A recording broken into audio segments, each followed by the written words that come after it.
Magyarul kezdjük? Igen.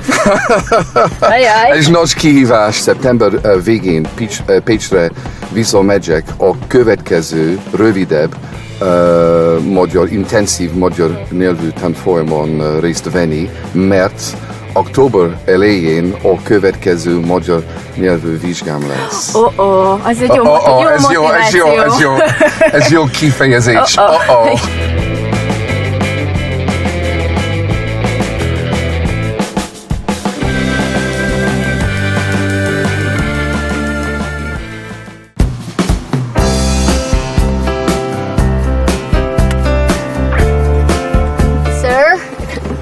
Jó reggelt! Jó reggelt! Itt van a sofőr. A sofőrnő, igen. Segítek, Vera!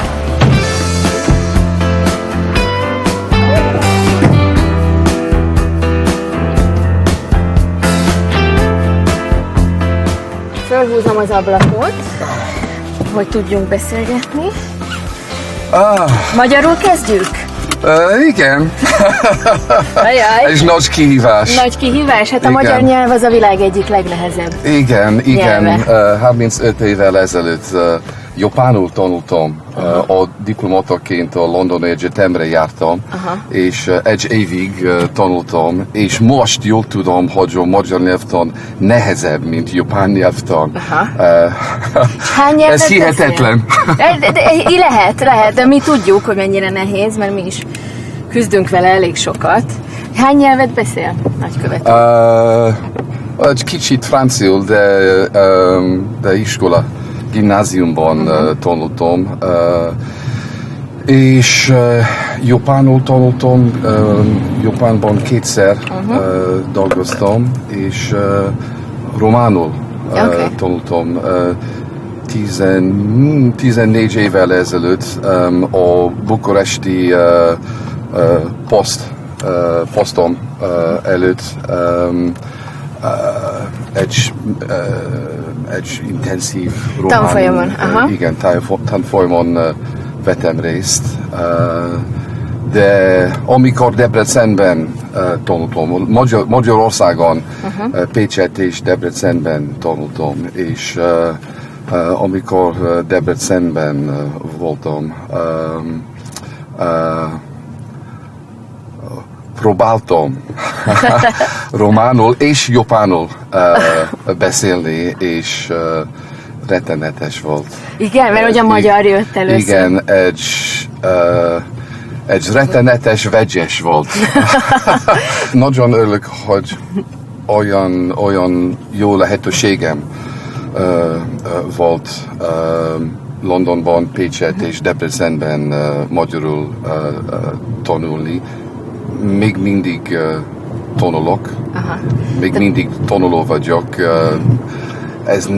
Mennyi ideje van rá?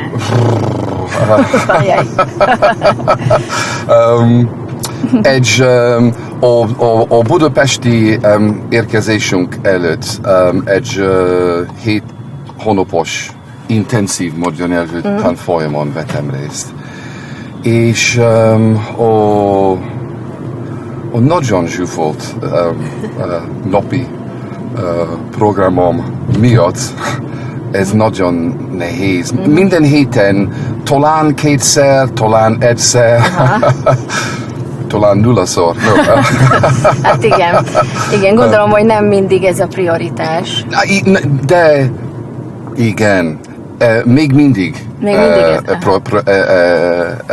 ez egy prioritás, mert október elején Pécsre visszamegyek, szeptember végén Pécsre visszamegyek a következő, rövidebb, magyar, intenzív magyar nyelvű tanfolyamon részt venni, mert október elején a következő magyar nyelvű vizsgám lesz. Az egy jó motiváció. Ez jó kifejezés. Ez egy szakkifejezés, amit magyarok így mondjuk, hogy húha. És ezért nyáron talán egy kicsit balatoni nyárom lesz, de valójában kell tanulnom. Okay. Van kedvenc magyar kifejezése? Fogalmam sincs. Fogalmam sincs. Vagy attól függ. Aha. Attól függ. A hangsúly, the sound of it? Attól függ.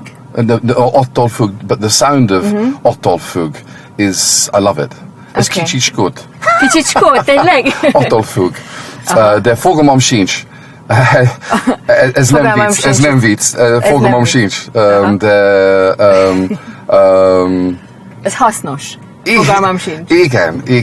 Fogalmam sincs. Nem értem, ne haragudjon. De nagyon szeretem magyarul tanulni,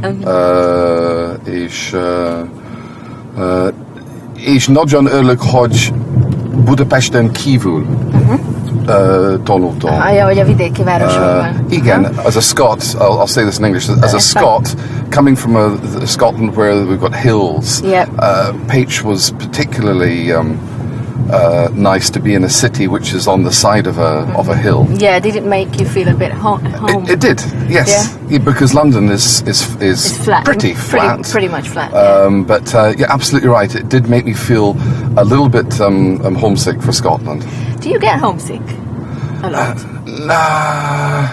Nowadays, not really. I suppose I last lived in Scotland in 1980. I used to visit, obviously, my parents when they were alive. I used to go to Scotland, but I haven't been back to Scotland for 3 years.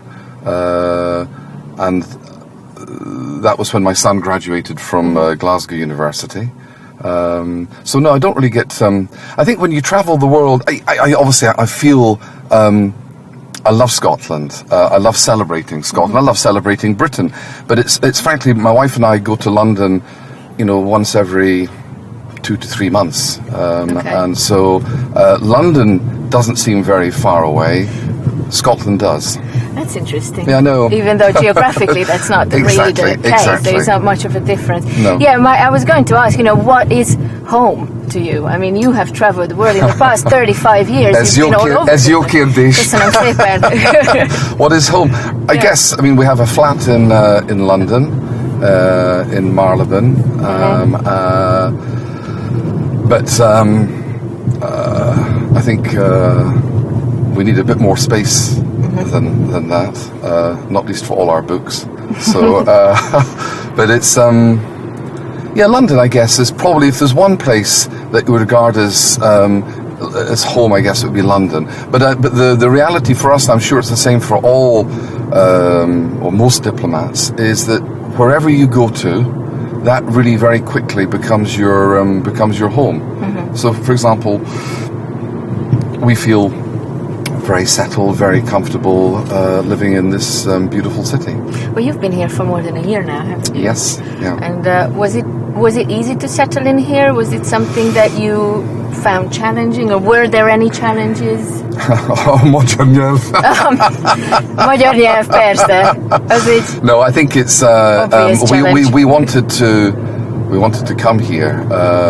In the British system, we apply for jobs like you would apply for a job, if you like, in the private sector. Okay. A job is advertised, you put an application in, you might be shortlisted for interview, you get an interview. So the difference, I think, for British diplomats compared with maybe diplomats from most other countries is coming here was a deliberate, positive decision. I wanted to come to Budapest. Why? Because I had been here several times when I lived in Romania. I liked the place, I liked the city, and I guess I didn't know much about Hungary other than what I would have read, and but people said this was a great place to live, a great country to live in, and so my expectations were high. And the reality has turned out to be even better than the than the high. Okay. Oh yeah, so absolutely. So you actually like the lifestyle, this is wonderful. The city. I know. I'm self-conscious enough to be aware that the life of an ambassador, or even the life of a diplomat, is not typical. No. Ez nem tipikus. Nem tipikus, to say the least. Yes. But you know, the weekends, we travel. I think I have a car. It's in a garage. I occasionally see it, but usually at the weekends we're out on the trams, on the buses, on the metro. Okay. We're walking. We go shopping in Fényújtszai Piac on every Saturday. Most Saturdays we go to August Cukrazda for a little coffee and cake. And Esterházy. Is that your favorite, Esterházy? I think probably Esterházy or Flodny. Or Flodny. I love Flodny. As a diplomat, you are kind of in a bubble. I mean, you live in a nice house. You are, you're taken to work, not by me, but by your driver. Shinosh. Well, maybe we can arrange it. I don't know. I'm sure there is a way. And you meet high-profile people. You walk nice streets, etc. How much of the actual life in Hungary, actual Hungarians, do you encounter? How proactive are you to see them? I suppose in terms of going out meeting people in schools, universities, companies. Yesterday I had a meeting with a group of Vodafone employees who are called Care Ambassadors, and they care about customer service, and it was great to get a chance to meet them. We go to schools, universities, even just going down, I suppose, just in terms of our weekend life, being in the marketplace, chatting with the stall holders. That I suppose is a part of, I suppose, everyday life. I guess Monday to Friday, it's a bit more. Monday to Friday, working days, it's a bit more it's more formalish. Yeah, formalish. But when you go to, let's say you go to Fényújtszai Piac with your wife Bridget, right? Yeah. Do you speak to the stallholders in Hungarian? Persze. I don't. Well, I do, but the idea is to try to give Bridget the chance to speak Hungarian. Oh, that's so generous of you that you let her deal with that. I'm not sure she thinks it that way. So she's learning Hungarian. Okay. So, but the idea is to give her the chance to use her. I mean, it's not just on a Saturday morning that she'll try to use it, but it's a challenge for her as well. But I'm sure that the Hungarians there receive you as you have become a little bit of a celebrity, let's say, because I mean that József Attila video and your introduction video and everywhere where you suddenly arrived and started to speak Hungarian, and there is I can't name another certain way to Hungarians' hearts than trying to speak that language, because we know how hard it is, and we know how English basically gets you everywhere, so you don't really have to. I mean, I know a lot of English people, and they are a bit more comfortable, let's say, because they don't have to speak. It's funny when sometimes when we're meeting couples where one partner is Hungarian and the other is British, and they've lived here maybe for a number of years, and the Hungarian partner will say, "Why can't you speak a little bit more Hungarian like the ambassador?" So that's I'm not sure it's or the British husbands will love you. Pontosan. That's exactly right. So it's I mean, for us it's important.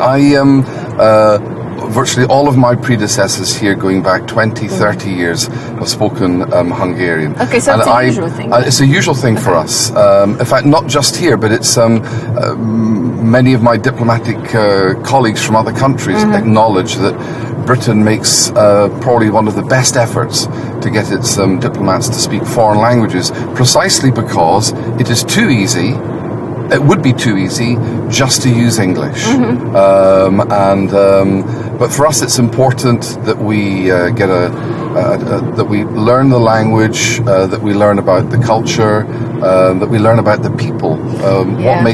What makes the place tick, if you like. Well, you have certainly won the hearts of all of us with those videos. I don't know how aware you were when making them, but this has created it went viral and it's great. It's not typical. I mean, most of these videos are highly unusual in that there are only maybe 2 or 3 other of our ambassadors around the world who have done similar videos that have been similarly popular. But I do recognise that for Hungarians, a foreigner making the effort to try to speak the language, however imperfectly, is recognised as being, you know, something worthwhile, and I'm happy. It's lovely. It's I love the fact that, you know, I can go out and speak some Hungarian, but I'm still learning.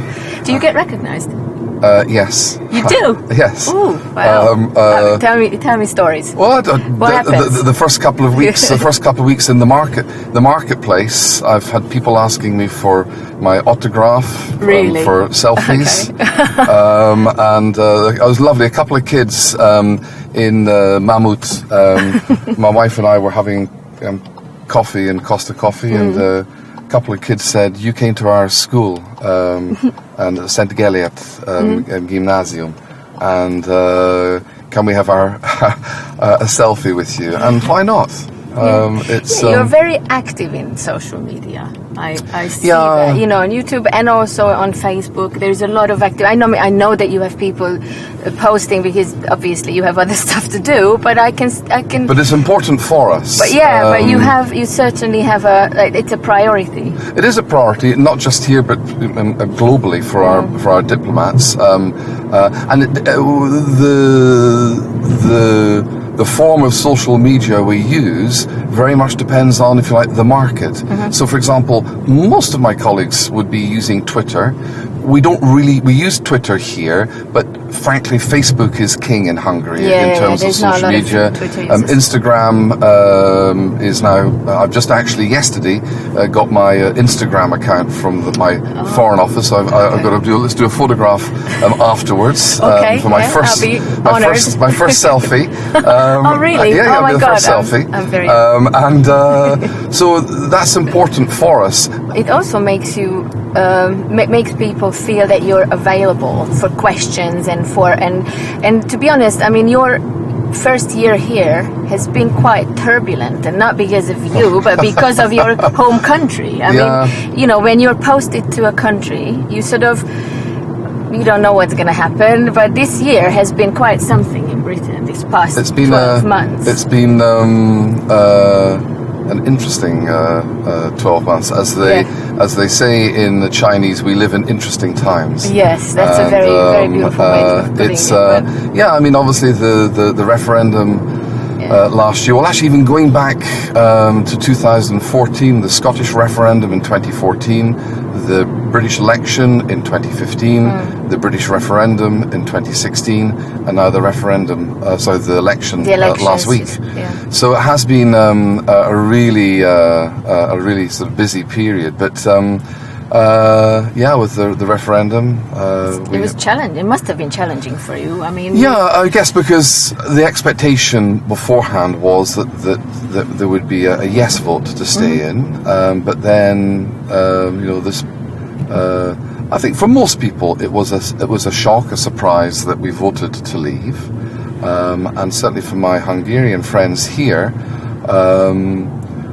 there was a lot of sadness. But then, from what I would regard as frankly a very pragmatic, a healthily pragmatic view was, well, you've made that decision, now you've got to make it work, and you're still a good friend to us, and you'll still be, come 2019, you'll still be the second biggest economy in Europe. You'll still be, in Hungary's case, Hungary's biggest economic partner outside the EU, and therefore you matter. And therefore, we need to make sure that the relationship is good. Yeah, it's just the uncertainty. We have hundreds of thousands of Hungarians living in the UK. I met a lot of them in London. Did you? Was that after the Brexit vote? No, that was before. That was before. Amikor magyarul tanultam. Oh, okay. I was looking out for Hungarians everywhere. In Camden Market, which is a very very popular, it's a fashionable market in North London, huge market. Going in, the first stall I saw was called Langos. And so... Did you have one? Yeah. Okay. What do you have your langos with? I had it with sour cream, cheese, and ham. Oh, ham, okay. A little bit of chopped ham. Yeah, okay. But it was, yes, I was looking for Hungarians to say hi to in my beginner Hungarian. And but no, the numbers are difficult to pin down, but probably around about 250,000 Hungarians. Could be a little bit more, could be a little bit less. Yeah, like officially that's the number. You know, they make a fantastic contribution to our country. We need them. We welcome them. They work hard. They play hard. Many of them are studying and working, and. You know, we've made it very clear. In fact, I just saw from the newspapers this morning from Britain that you know, we've made it very clear that one of the priorities for us in the negotiations. Oh, a British number plate. Yeah, and he just took over in a very, very uncool way, I'd like to point out. As a Porsche driver, what did you expect? He doesn't know that he almost ran over his ambassador. Yeah, he should be driving a British car. That's a disgraceful British number plate with... It's a disgrace for Britain. Absolutely terrible. Get that guy's number plate. Okay, we have it on camera. But I'll send it to you. Another one. And it's a Mercedes. Yeah. What is going on? What's going on? Is this maybe MI5 is following us? Probably if it's overseas, it'd be MI6. MI6, yeah. Oh, yeah, of course. But I don't think they'd be driving German cars. A Porsche and America. Okay. I think we'd go more for Minis than Aston Martins. Oh, so it is like in the James Bond movies, with the Queen jumping out of helicopters into the Olympic Stadium. Amazing for a lady who is nearly 90. I know. Happy birthday to her. She was 91 a couple of months ago. Yes. Her husband, Prince Philip, was 96. I know. At the weekend, and he's an amazing guy.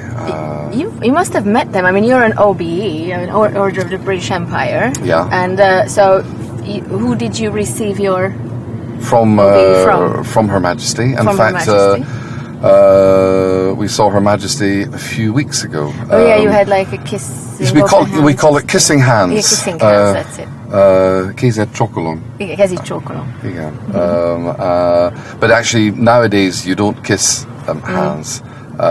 It's just this is the expression that dates from the hundreds of years ago when the king or queen would appoint someone and they would kiss hands when they were appointed at the court. And we went to see the Queen at Buckingham Palace, and how is she? Oh, she's wonderful. Do you get to speak to her when this happens? Like, we chatted for about 10 minutes. Oh, okay, that's and quite long. Talked about her visit here in 1993, and I told her that we had just moved embassy from the Pest side to Buda, and in the old embassy building in Harminsadutsa there is actually a marble plaque that's on the wall that will stay there, and commemorating her visit and that of her husband. We also talked about horses because she loves horses, and she's such a lovely lady, and she makes you feel so much at ease. Does she? Well, she was talking about her dog. She had one of her corgi dogs was around her, and she was talking about the dog. And how many does she have now? I don't know. One died, didn't it? Yeah, I think obviously she's had so many corgis over so many years. But you don't even know which one is which. They just keep replacing. I guess she knows which one's which. But so it was lovely. It was wonderful to see her. When was this? I mean, the London terrorist attack must have happened around that No, time. we were in London a month ago. So it was a month ago. So okay. it was. I think it was. It was a month ago this week that we were in London, and so it was. And then obviously the awful attack in Manchester. Yeah. And then the attack in London, and which is just absolutely horrendous, and it's you think these things, hard to imagine these things happening. It's not obviously the first time these things have happened in Britain, but we had gone for quite a long period. We had if you like our 9/11 was 7/7, the 7th of July 2005, and that was a huge shock to us. And then we went for a long period where we knew there were threats, and the police and the security services managed to thwart a lot of attacks. But the reality is there is a threat, but it's how you respond to these, and I think that is the mark of who we are. And it was so spectacularly British. Again, it was just the next day everybody was going to work in London, and just it's something that is very admirable. Well, I think admirable. I don't know how to say this word. Admirable. Admirable. Sorry. But I think I saw a thing on I think it was on Facebook. Might be in an article from a newspaper. The stages of British reaction: shock, sorrow, anger, stoicism, determination, and then a sort of humour in terms of mocking the people that do this, to really imagine that Britain is going to change as a result of this. It has the absolute opposite reaction, and no one is going to stop us from being who we are, terrorists, whether it be in London or wherever, their two goals are to cause fear and to cause division. So the best thing you can do is not to be afraid, and the best thing you can do is to stay together. And I think we've seen that in Manchester and London, the way that people have come together. This keep calm and carry on attitude is so deeply rooted in your culture, isn't it? It's not a joke in the sense of keep calm and carry on was actually a British Second World War slogan. Yes. I suppose reflecting British stoicism and determination in the face of the Nazi onslaught, when Britain was alone in Europe. Our little island was all alone, and in the last 10 years, it's become a sort of catchphrase. Yes, it has become a meme. But it reflects who we are. I was given a Scottish friend of mine gave me a T-shirt using in the Scottish slang the same phrase, which is "Hod your huist and get on with it." Hod your huist means actually keep quiet rather than keep calm, and get on with it is just get on with it. When I was in Bahrain, the Crown Prince, I wore this T-shirt to a party, and the Crown Prince of Bahrain, the man who will be the next King of Bahrain, saw this and said, "Iain, where did you get that? And what does it say?" And I said, "Well, this is the Scottish version of keep calm and carry on." And he said, that's you Brits. Yes. And that's who we are. It's it doesn't downplay the tragedy. It doesn't downplay the sorrow or the anger. But there's a real sense that this must not be allowed to change us fundamentally as to who we are, because then the terrorists win. We're almost at Füge utca now. Indeed, I recognise this area. You recognise this area, yeah, we've come back. This is a bit of an unorthodox way to take you to work, but never mind. We did get there, we are getting there at the end. You know, I call this some ski slope Rujadon, because there's so many streets here which have got sort of what you might call a red runs or black runs in ski resorts. I'm slightly grateful that last winter we didn't have so much snow here, because I'm just thinking, how on earth do you get round a city where there are so many... I love hills, and I love cities with hills, but Budapest really does have some serious hills and roads. But you know, we change our tires to winter tires, like something that you don't do in Britain. No. So you have 2 inches or 1 inch of snow, and the country comes to a stop. I'm actually getting my winter tires changed this week, because we don't use the car very often. We've only got round to changing it this week. So I feel very bad.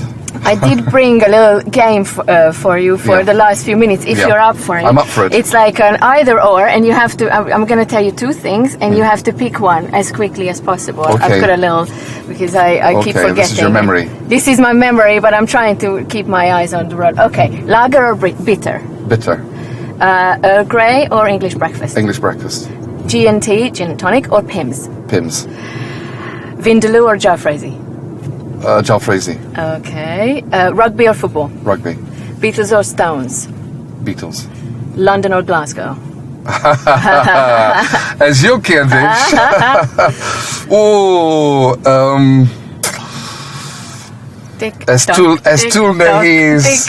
I guess probably I have to say Glasgow. I love London, but Glasgow is a wonderful city. The friendliest people in the world are from Glasgow. Celtic or Rangers? Rangers. All the way. United or City? Manchester. I'm not. You don't care? Neither. Okay. Neither of the above. Chelsea or Arsenal? There's a third one you should ask, which is Tottenham. Which is my wife's team. Yes, I so know. That has to be Tottenham. Újpest or Ferencváros? Neither. Oh, good answer. Very diplomatic, sir. Very well done. Because I have another team, but I'm not telling you who it is. József Attila or Arany János? József Attila, mert tavasz van gyönyörű, az első magyar vers. Igen. My first Hungarian verse. Pécs or Debrecen? The diplomatic answer is both.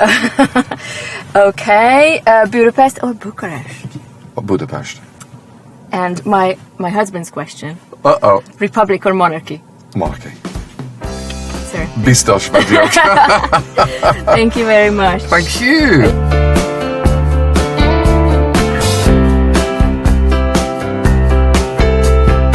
You have just completed the move, haven't you? Yeah, we moved in. We moved in at the end of April, and it's fantastic. It's a beautiful area. Yeah. It's green, it's quiet, and we'll go in this one. And it's close to your home.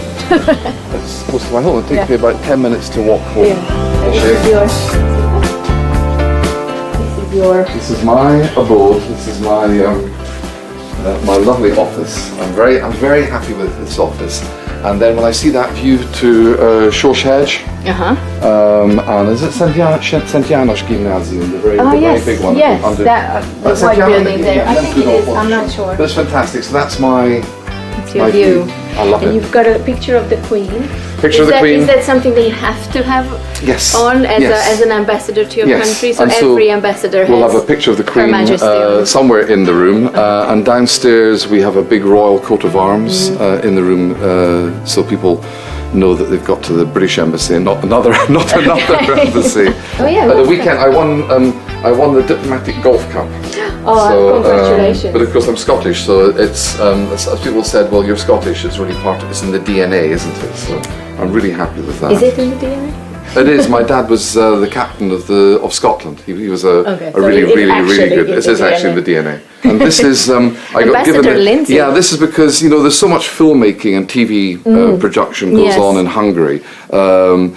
Really, after Britain, Hungary I think is probably now number 2 in Europe in terms of destination for production. Yeah. So we keep in touch with a lot of the British production companies, and I went out to to Echek to the Corda Studios to see Robin Hood: The Origins being made. Which Yeah, was, of course, that was shot here. Yeah, that was. well, filmed here.